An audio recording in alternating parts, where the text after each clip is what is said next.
Avant de mourir, Edgar Cayce a révélé un secret surprenant sur Jésus qui a profondément secoué le Vatican et le pape.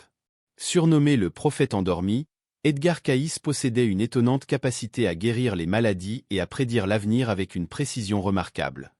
Né en mars 1877 dans le Kentucky, aux États-Unis, dans une famille modeste, Edgar Cayce était le fils de Leslie Burr Cayce et de Carrie Elizabeth Major Cayce.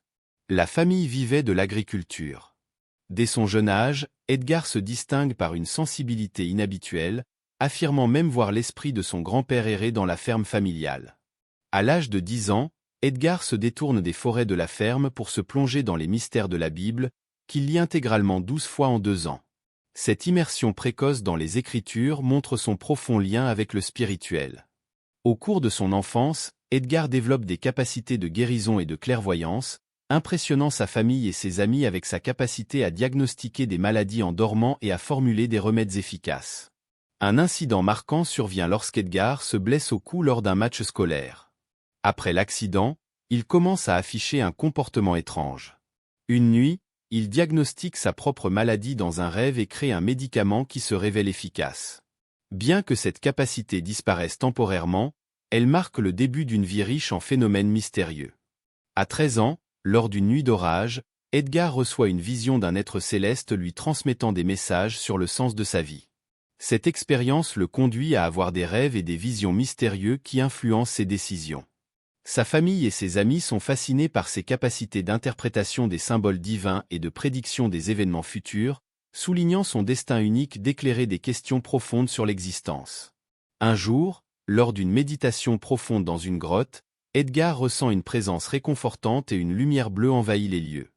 Il entend une voix douce lui transmettre des messages de sagesse et de conseils. Cette expérience mystique lui révèle des visions du passé, du présent et de l'avenir, lui montrant comment utiliser ses capacités pour le bien de l'humanité. Après cette rencontre, Edgar se sent renouvelé et prêt à remplir son rôle de médiateur entre le divin et le terrestre. Un accident causé par une infection de la gorge, qui affecte sa voix, et la perte de l'emploi de son père comme vendeur d'assurance contraignent Edgar à rester chez lui. Pendant cette période, il se consacre à des études spirituelles et à des méditations, vivant des visions intenses et profondes. L'une de ces expériences lui permet de vivre une séparation extracorporelle, où son âme voyage vers des dimensions spirituelles supérieures. Cette expérience renforce ses capacités psychiques et lui permet de retrouver sa voix, tout en approfondissant ses connaissances et visions lors de ses lectures psychiques. Edgar découvre de nouvelles dimensions de sa connexion avec l'univers et commence à comprendre l'ampleur de sa mission divine. En 1912, après une période de réflexion et de croissance spirituelle, Edgar Cayce reprend son travail de photographe à Selma, en Alabama. Cette nouvelle étape de sa vie le voit gérer un studio photo tout en restant sensible aux dimensions spirituelles. Ces séances de portraits lui permettent d'offrir des conseils inspirants et des mots de réconfort aux clients, en capturant non seulement leur image physique, mais aussi leur essence intérieure. Cette période à Selma représente un équilibre entre sa vie matérielle et spirituelle, le préparant à de futurs défis et découvertes sur sa mission divine. Avec le temps, la demande pour ses lectures psychiques augmente considérablement. Sa réputation d'observateur doué se répand, attirant des personnes de loin en quête de réponses et de conseils spirituels. Edgar développe des techniques pour entrer en transe psychique, ce qui lui permet d'accéder à des informations plus précises et d'aider de nombreux patients avec des traitements alternatifs. Il commence aussi à organiser des séances publiques gratuites, transmettant des messages spirituels inspirants et enseignant des pratiques pour surmonter les défis quotidiens. Son engagement à aider les autres fait d'Edgar une figure respectée et admirée à Selma.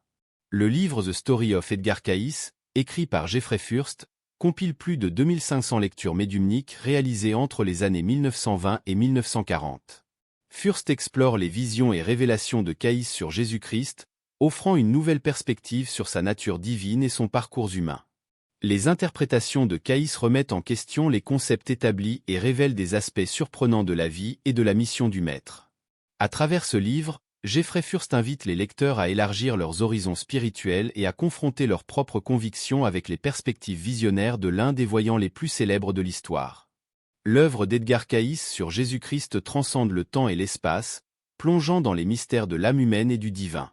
En s'appuyant sur plus de 2500 lectures psychiques, Caïs offre un aperçu profond et inédit des enseignements de Jésus. Le livre de Jeffrey Furst nous invite à explorer les chemins que Jésus a empruntés, à réfléchir sur nos croyances et à nous reconnecter au message universel d'amour et de salut transmis à travers les siècles.